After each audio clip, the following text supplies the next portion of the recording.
All right. This is my favorite thing to talk about. So let's talk about professional communication. This is your key to success. Effective workplace communication opens doors to career opportunities like you would not believe. Mastering these skills will make you stand out to employers. Okay, so we're going to explore some strategies that build confidence in professional settings regarding to communication. First off, let's understand what professional communication is. Okay, it is verbal elements like words, tone, and everything that conveys your meaning, your vocabulary choices, all the things. Okay. Sometimes your vocabulary choices signal professionalism. And so we need to be mindful of that, what words we're using. Maybe you want to say great instead of good, or enormous instead of big, things like that. Also, a part of professional communication is nonverbal elements like your posture, your facial expressions, and your gestures because they speak volumes. They can reinforce or contradict your words. This is one that I'm still working on. um, my face tells it all. I have the most serious facial expressions ever. So if I don't like something, even if I say I like it with my words, you're going to know by my face that I don't like it because I'm giving it a ew kind of look. So you really need to work on those facial expressions. Like if you're saying yes with your mouth, but then you're shaking your head subtly, then they're contradicting your body languages. Your body language, your nonverbal elements are contradicting your words. So we have to be mindful of that because we want it to all match. That's part of being professional in the workplace and having like good communication. Now, first impressions. You have about 7 seconds to make a good first impression. Okay. Professional communication helps you nail that. All right. So let's start with verbal communication. Your verbal communication is your volume and tone, using the appropriate language and professional phrases. Okay, so in order to make your verbal communication professional, you need to speak clearly with an appropriate volume and keep your tone positive and confident. If I say, I want you to listen to the volume and tone here. If I say, yeah, I'm coming into work today. When my boss calls me and asks me, hey, can you come in? And I say it like that, versus if I say, yes, I'd be happy to come into work today. Do you hear the difference? Yeah, I'm coming into work today. Versus, sure, I'd be happy to come in today. You sound positive and confident. You're keeping your volume appropriate. You have a little bit more spark to your tone and your volume, and you are excuse me, speaking confidently. Okay, now let's talk about appropriate language. I know sometimes a bad word slips out when you stub your toe. Okay, also, the slang. We got lots of teenagers right now saying bruh and, skibbity, whatever it is. I don't know. I'm not in the loop. I don't teach high school anymore either. So when you are in the workplace, though, watch your language. Use appropriate language. Watch your cursing. Do not cuss. Do not, use overly casual phrases. And also avoid slang. Okay, just avoid it altogether because your boss may not know what you're talking about, and that could cause confusion in the workplace. Just use appropriate language. Okay, also professional phrases.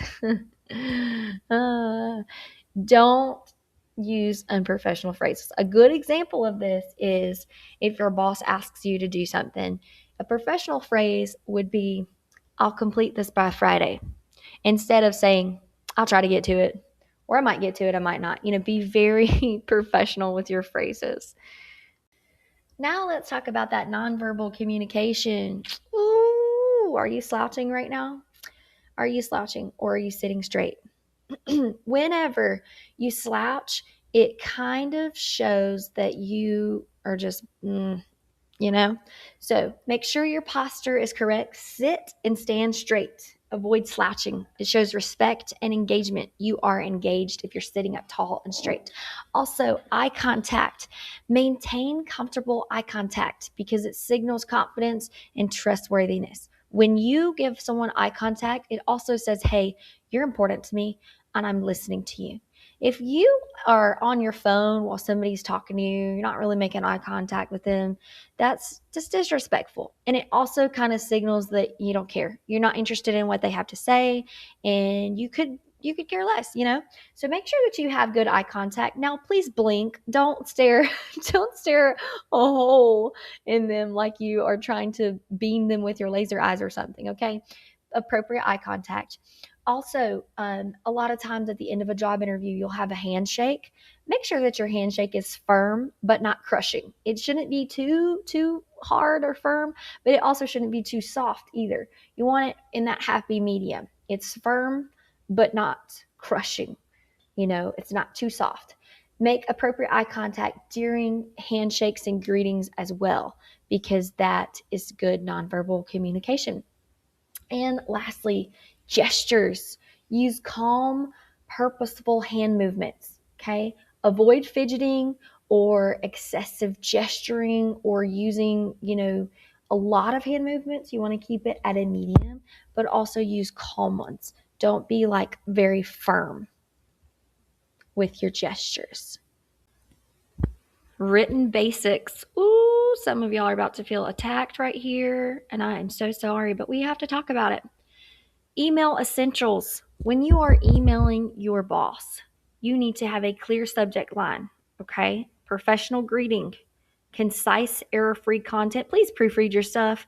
Do not send your boss a email with a word that is misspelled, because they're going to think, if they can't spell this word, how are they going to do their job? Okay, make sure you have an appropriate signature. Do not sign off as later alligator or Barbara or sup or anything like that unprofessional. Okay, keep it professional, keep it concise. And the reason that you need to have clear subject lines is because you need to just get to the point. Your boss probably has 50 million, 1,000, 100 billion emails that they are going through. But if you have a clear subject line that says, boys' bathroom toilet broken, they can easily know, okay, this email is going to be about a broken toilet or whatever it is. Sorry, that's just what popped in my head. Okay, so text and chat.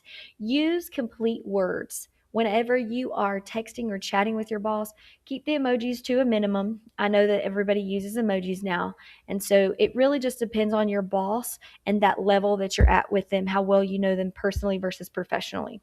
Okay, respond promptly as soon as you can. Don't make them wait forever, and keep it professional. Okay, use complete words though. Don't put like THX for thanks. Type out thanks, THANKS. Make sure that you are, using complete words. Like I said, minimal emojis, respond quickly, and keep it professional.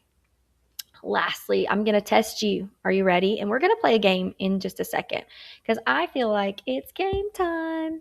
All right, would this be okay? Hey, boss, running late. LOL.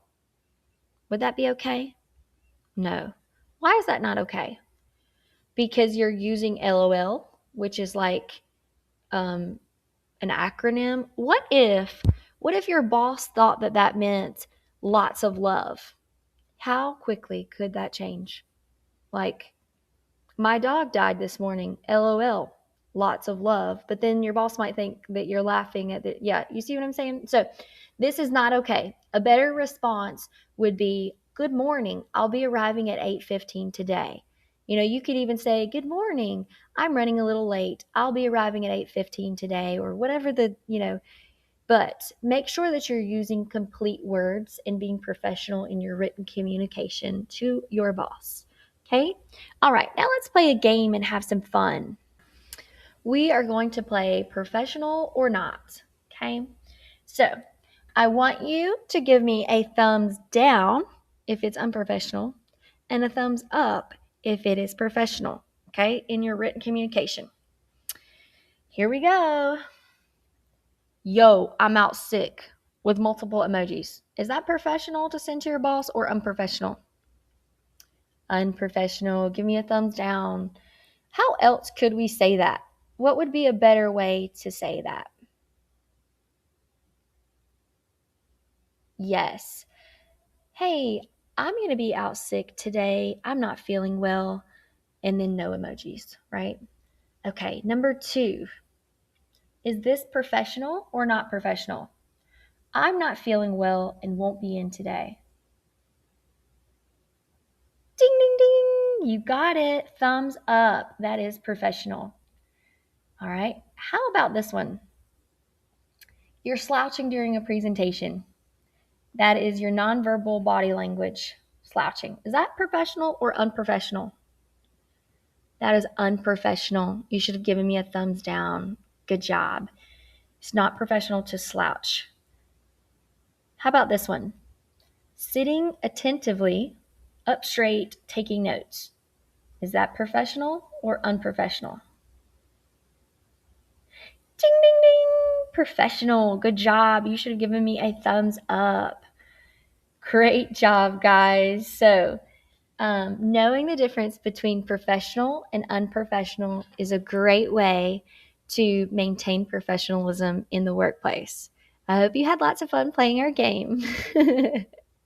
But now we're going to talk about communication strategies in the workplace.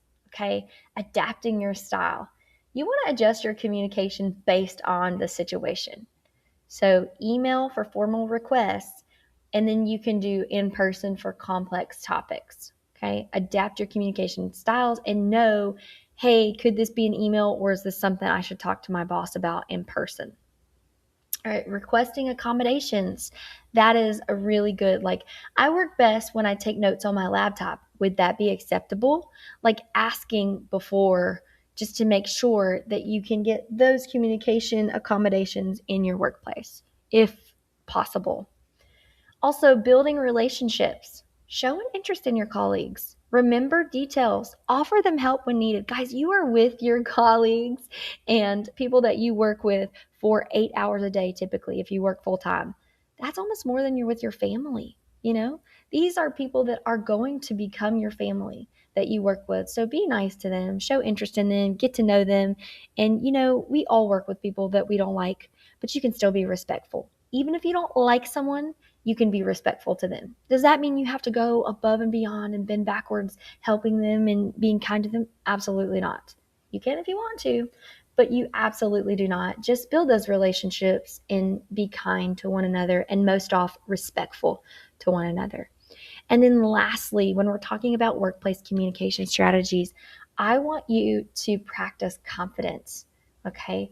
Prepare talking points before meetings. Rehearse important conversations, seek feedback, be confident in what you say, in your body language, in your workplace. Like, make sure that you own it, okay? Because you're amazing. If you can master these communication skills, you are going to have great success in your place of work. The foundation of effective communication is self-confidence and self-awareness, like we talked about in Module 1. Then those verbal, nonverbal, and written communication skills are professional skills that are going to develop you. Then taking and building strong relationships that creates better teamwork and support from your colleagues. Oh man, that's going to take you to career success, tippy top point of our triangle here, because you're going to receive promotions and opportunities because everyone's going to like you and they're going to want you to be their boss because you're professional, you're confident, you have those great communication skills, and your unique strengths can enhance your communication style. Okay, so practice these daily. Small improvements lead to big opportunities. I can see it now.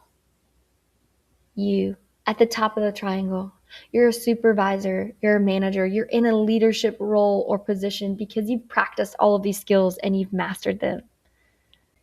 Reflect and one step forward. You know what we do. All right, so 3 things I want you to think about after you have watched this video or listened to your instructor give you this PowerPoint, or if you're online with us today, thank you for being here. 3 things that we need to reflect on. Your attitude. Man, your attitude is power. Your attitude is the one thing that you can always control, and it shapes everything else at work, in your daily life. Think about your attitude. Do you have a positive attitude? Are you practicing mindfulness? Are you using that power of yet? Is your attitude looking how it should be? Secondly, this week's challenge. I want you to catch one negative thought, because we all have them, and I want you to reframe it in the moment. Use the power of yet on something that you can't do at work. Okay? Reframe it. Practice that.